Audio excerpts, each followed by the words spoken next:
Bonjour, c'est Virginie. La leçon d'aujourd'hui a pour titre des messagers angéliques.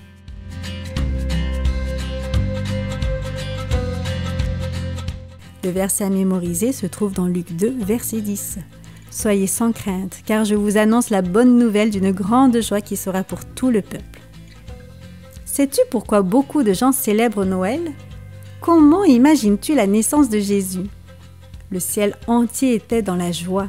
Les anges mouraient d'impatience d'annoncer la bonne nouvelle. Ils parlaient peut-être ainsi. « Ça y est, l'heure est enfin arrivée, Jésus est né !» exulta un ange exalté. « Mais regarde, on dirait que personne n'y prête attention !» répondit un autre. « Les sacrificateurs du temple continuent à sacrifier les agneaux !» ajouta un troisième. « Je pense qu'ils n'ont pas compris ce que cela signifie. J'aimerais que l'on puisse leur dire que Jésus est né !» continua un autre ange. J'ai envie de crier « Nous avons une bonne nouvelle pour vous! Votre Sauveur est né !» La chorale des anges connaissait les chants. Ils étaient prêts à annoncer la bonne nouvelle de Jésus au monde. L'heure de leur concert spécial était arrivée.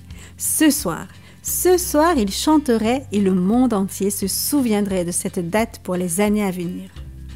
Jésus, le Fils de Dieu, était descendu sur cette planète pleine de péchés pour y naître comme un bébé.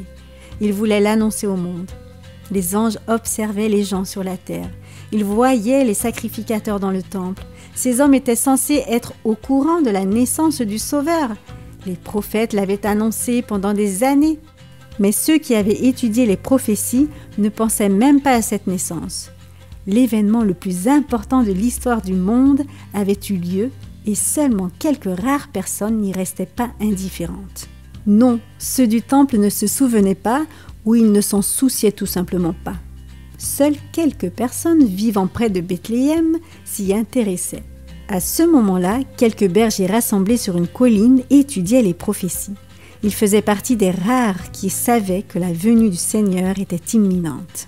Soudain, l'heure arriva et les anges se précipitèrent pour prendre leur place. Au milieu de la nuit, Gabriel les conduisit au-dessus de Bethléem. Il s'adressa ensuite aux bergers, puis la chorale commença à chanter. La gloire de Dieu illumina la nuit. Les bergers dans les champs étaient terrifiés. « N'ayez pas peur !» annonça Gabriel. « J'ai une bonne nouvelle. Aujourd'hui même, votre Sauveur est né. Vous le trouverez à Bethléem, enveloppé dans des langes et couché dans une mangeoire. » Immédiatement, le ciel se peupla d'anges étincelants. La chorale se joignit à Gabriel, faisant résonner dans la nuit la musique la plus glorieuse qu'on ait jamais entendue.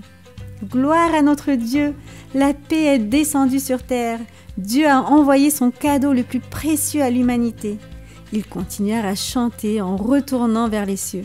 Les bergers éberlués regardaient en silence. Rempli de crainte, l'un d'eux retrouva enfin sa voix. « Qu'attendons-nous » demanda-t-il. « Allons à Bethléem pour voir ce bébé envoyé par le Seigneur. » Ils quittèrent leur colline pour partir à la recherche du Sauveur du monde, un petit bébé couché dans une mangeoire. Sais-tu que les anges chantent encore ce chant de gloire aujourd'hui? Nos cœurs peuvent déborder de la même joie d'adoration pour Jésus. Nous pouvons, comme les anges, adorer Dieu par nos chants.